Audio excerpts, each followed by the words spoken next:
Sige, sige. Ipapasa natin agad to. Basta, alam mo na, wala na libre ngayon. Hindi naman na libre ang servisyo dito.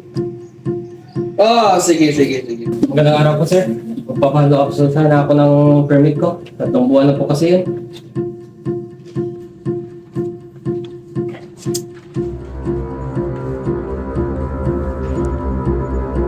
Kompleto ba to? Opo, sir. Kompleto na po yan.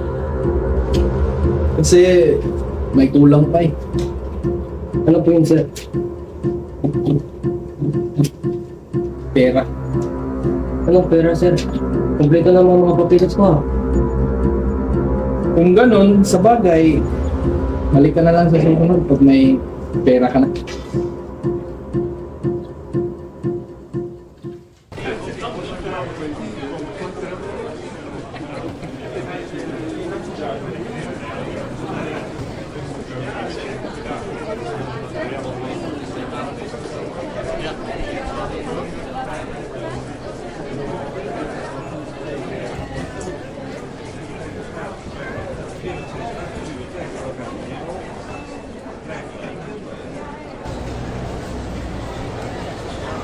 Kuya, okay ka lang ba?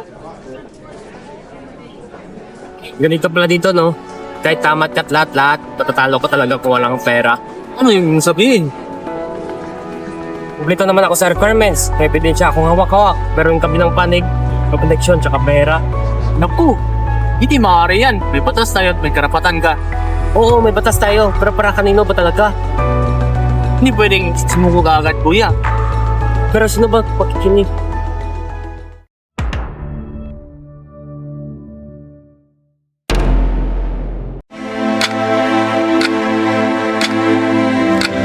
Noon pa man, nakita na ni Jose Rizal ang sakit ng lipunan, ang pang-aabuso ng kapangyarihan. Sa kanyang mga akda, ipinakita niya ang paghihirap ng mamamayan at kahalagahan ng paglaban para sa katotohanan at katarungan. Ang hindi marunong magmahal sa sariling wika ay higit pa sa hayop at malansang isda. Ngunit higit pa roon, ang hindi marunong magmahal sa bayan ay bulag sa katotohanan at walang malasakit sa kapwa. Sa panahon ngayon, marami pa rin ang suliranin tulad ng korupsyon at pag-aabuso ng kapangyarihan ang sumisira sa lipunan.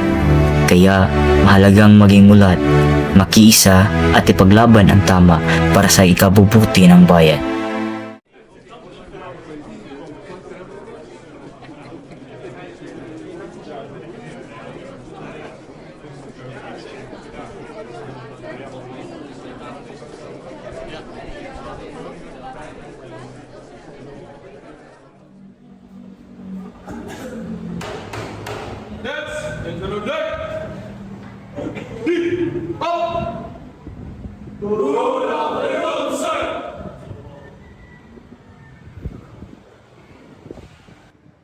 Ngayon, pag-usapan natin kung sino si Rizal.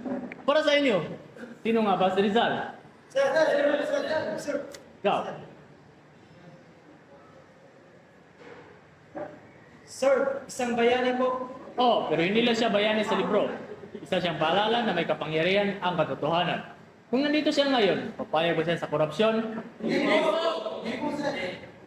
Kung ganoon, bakit tayo pumapayag?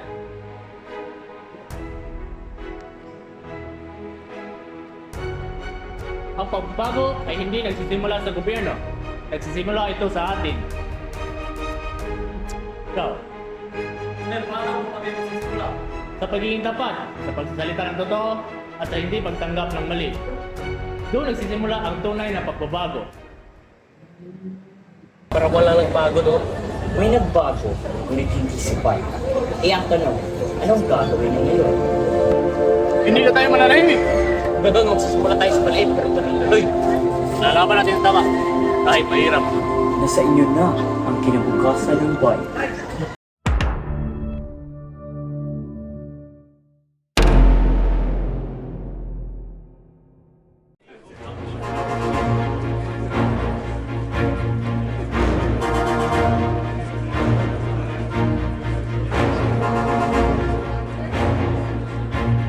Sir, hindi na po kami magbibigay ng pera dahil karapatan namin ito.